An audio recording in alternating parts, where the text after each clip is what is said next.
Sahabat wanita, dimanapun Anda berada, senang sekali saya Susi Makitan menjumpai Anda lagi hari ini. Bagaimana kabarnya? Semoga Anda dalam keadaan baik-baik saja dan sehat selalu. Hari ini kembali Wanita Berpengharapan akan memberi wawasan kesehatan kepada Anda, dan kali ini mengenal difteri bersama Dr. Megawati. Dan setelah itu Ibu Wihani STH akan hadir dan memberi siraman rohani untuk Anda dengan topik ketika dicaci. Semoga semuanya akan menjadi berkat buat Anda dan selamat mengikuti.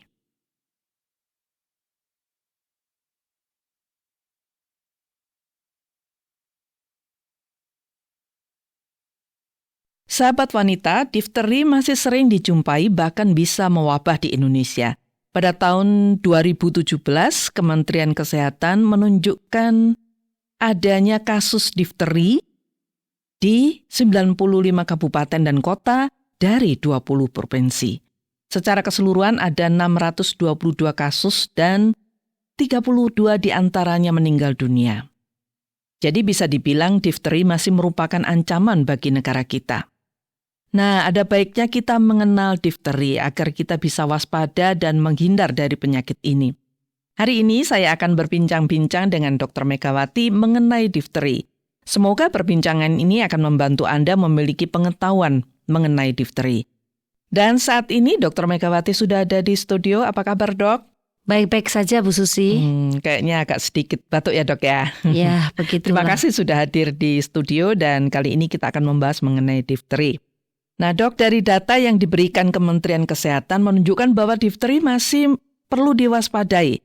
Nah, sebelum kita sampai pada bagaimana keluarga bisa terhindar dari difteri, ada baiknya dokter jelaskan terlebih dahulu, apa sih difteri itu, Dok?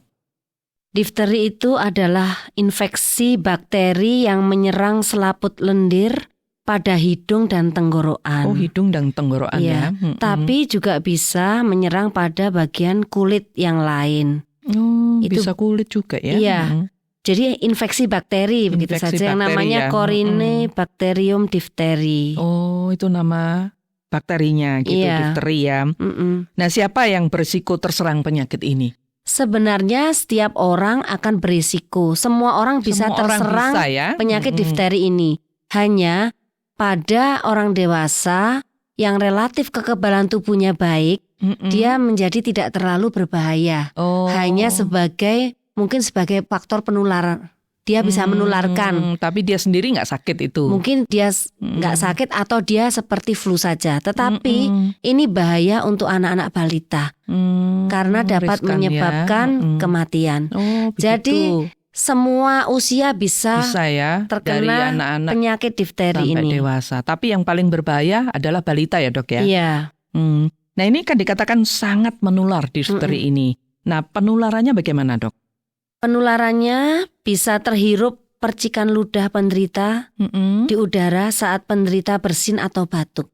Jadi yang umum itu adalah melalui udara. Udara ya. Karena batuk atau mungkin bersin ada percikan ludah, begitu. Itu bisa masuk ya. Iya, tapi bisa juga melalui barang-barang yang sudah terkontaminasi dari bakteri. Contohnya mainan, handuk, itu bisa. Handuk, ya. Makanya kenapa nantinya kita tahu bahwa penanganan difteri itu adalah isolasi.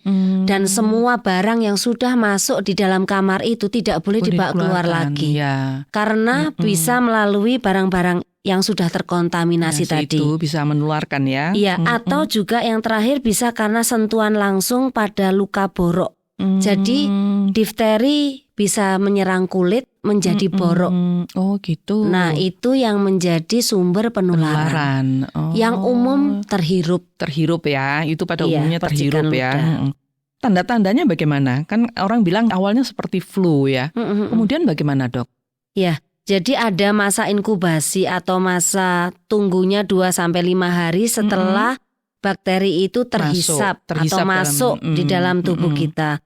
Nah, untuk awal-awalnya hampir seperti flu, seperti kata Bu Susi, sakit tenggorokan, demam. Tapi lama-lama bisa sulit bernafas, nafasnya cepat.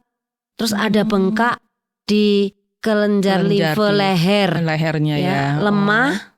Nah, ini tanda yang paling khas dari difteri ini, karena kalau yang lain-lain kan hampir sama dengan flu biasa. Yang khas apa? Tanda yang khas adalah adanya lapisan tipis berwarna abu-abu yang menutupi tenggorokan dan amandel.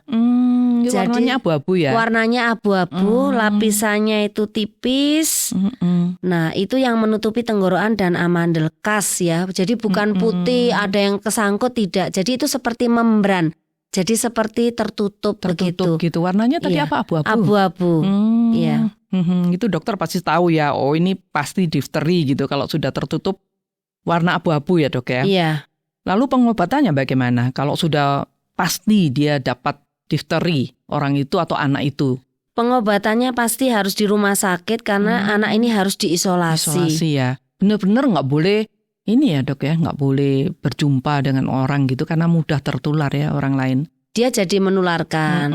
Tapi sebenarnya kalau nanti di sel isolasi misalnya orang tua masuk atau perawat masuk kan tetap bisa dengan cara-cara yang steril bagaimana supaya tidak sampai menularkan. Terus anak atau orang dewasa diberi antibiotik dan antitoksin atau anti racun. Oh, begitu.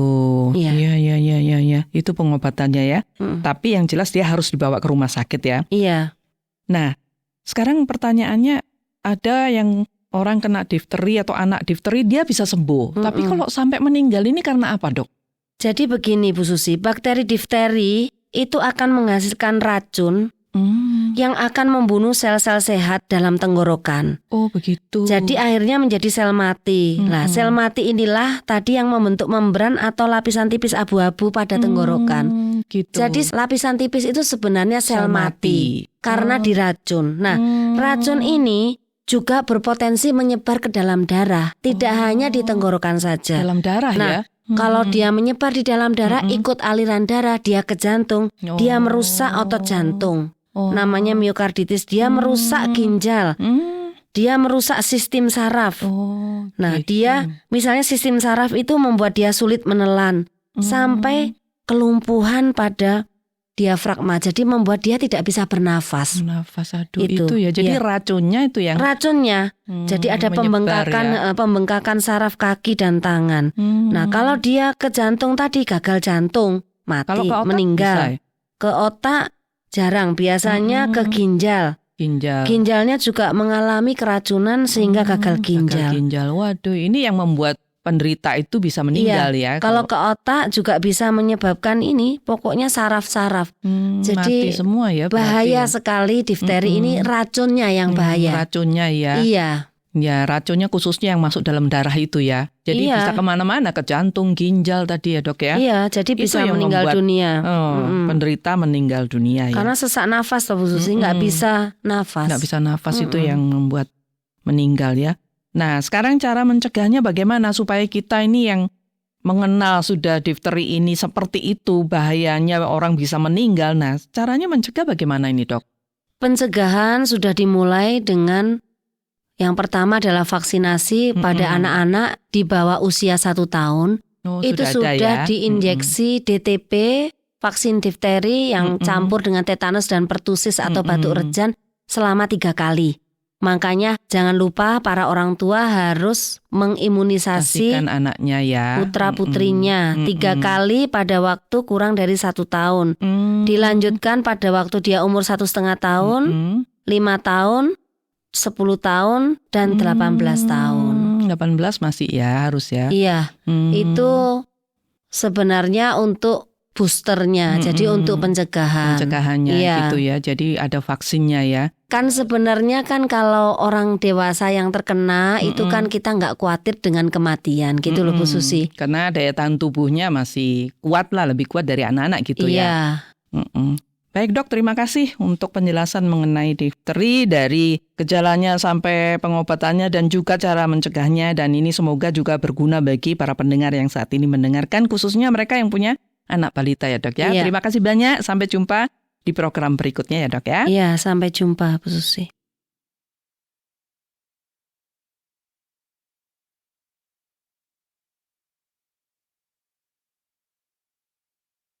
Sahabat, semoga perbincangan mengenai mengenal difteri tadi bermanfaat bagi Anda dan juga bagi orang-orang yang Anda kasihi.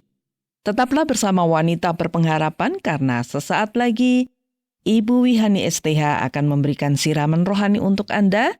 Namun sebelum itu, mari kita bersama-sama mendengarkan sebuah lagu berikut ini yang saya siapkan untuk Anda. Selamat mendengarkan, semoga Anda terhibur.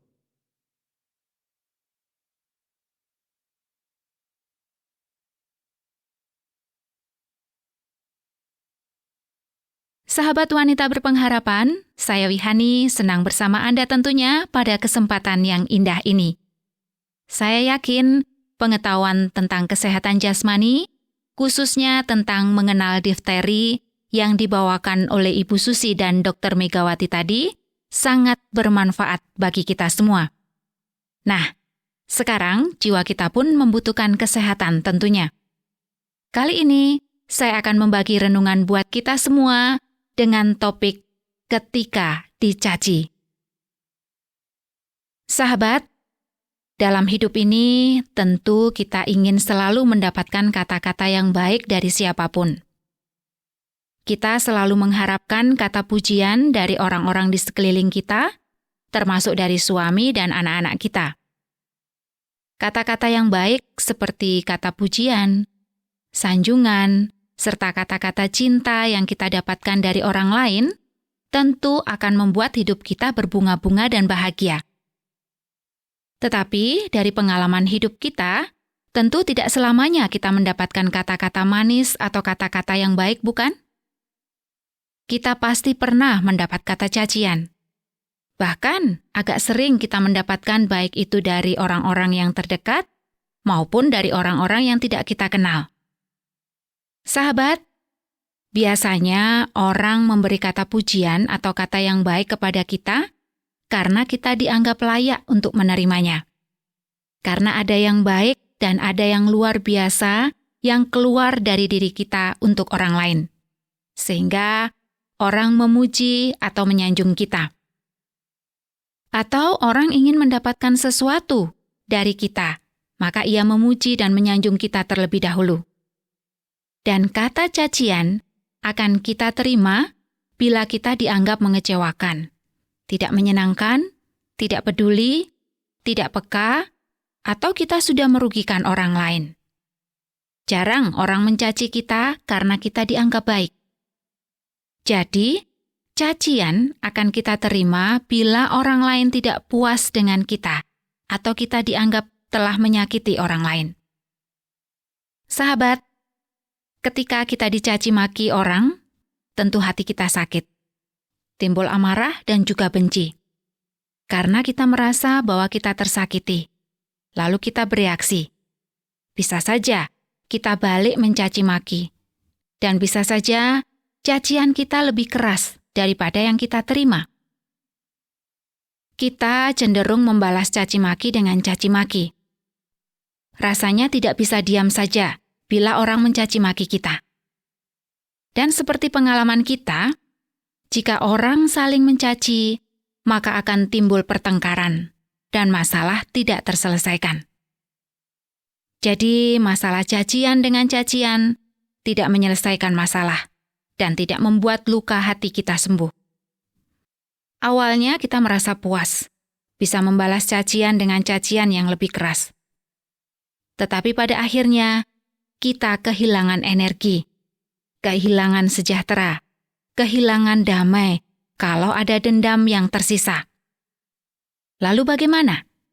Apakah sebenarnya yang harus kita lakukan bila kita dicaci maki orang lain?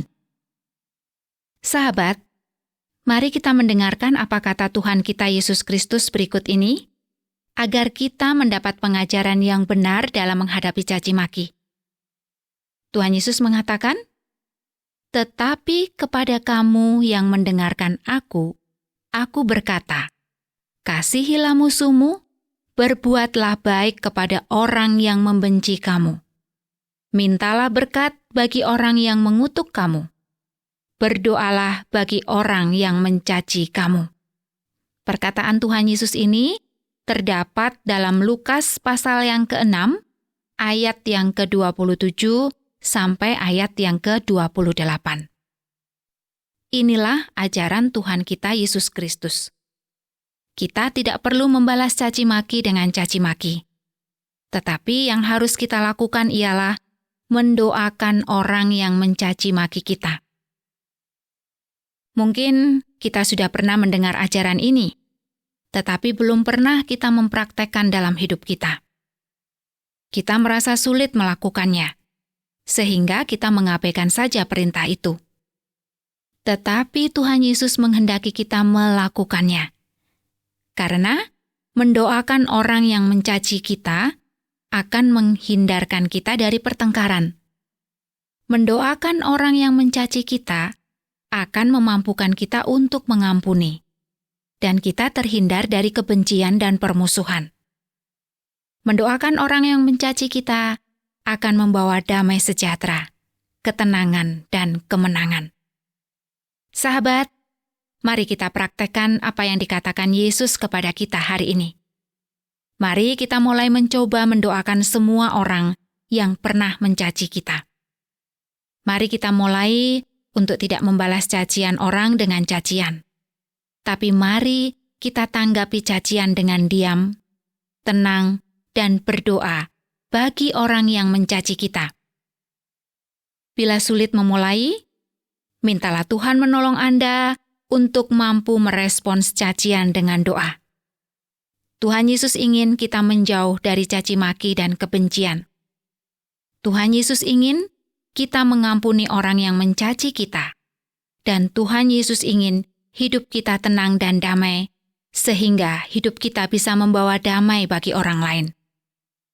Bila Anda gagal mencoba mendoakan orang yang mencaci Anda, cobalah terus sampai Anda berhasil dan mendapat kemenangan. Perhatikan hidup Anda setelah Anda mengikuti perintah Tuhan Yesus, yaitu mendoakan orang yang mencaci Anda. Baiklah sahabat, saya yakin Anda akan mendapatkan ketenangan dan damai sejahtera bila Anda mendoakan orang yang mencaci Anda.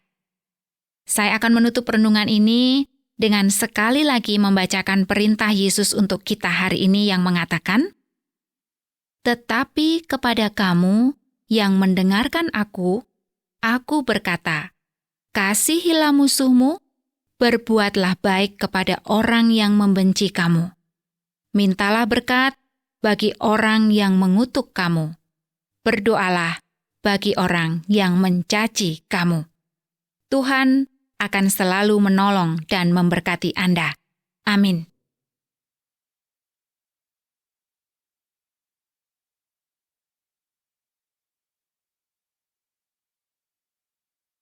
Sahabat wanita berpengharapan, sayang sekali kita harus berpisah karena selesai sudah seluruh acara wanita berpengharapan untuk hari ini. Semoga seluruh sajian kami hari ini bermanfaat bagi Anda dan juga bagi keluarga.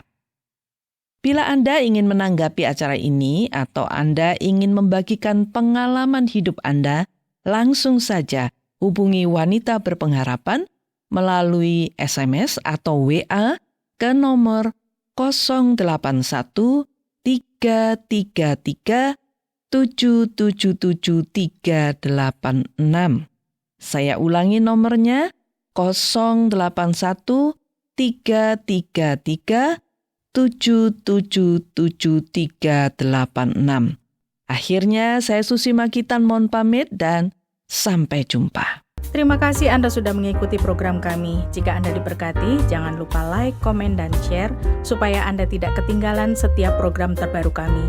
Jangan lupa juga untuk subscribe channelnya dan nyalakan loncengnya. Jika Anda ingin mendukung pelayanan kami, bisa melalui rekening kami berikut ini atau menghubungi kami di sini.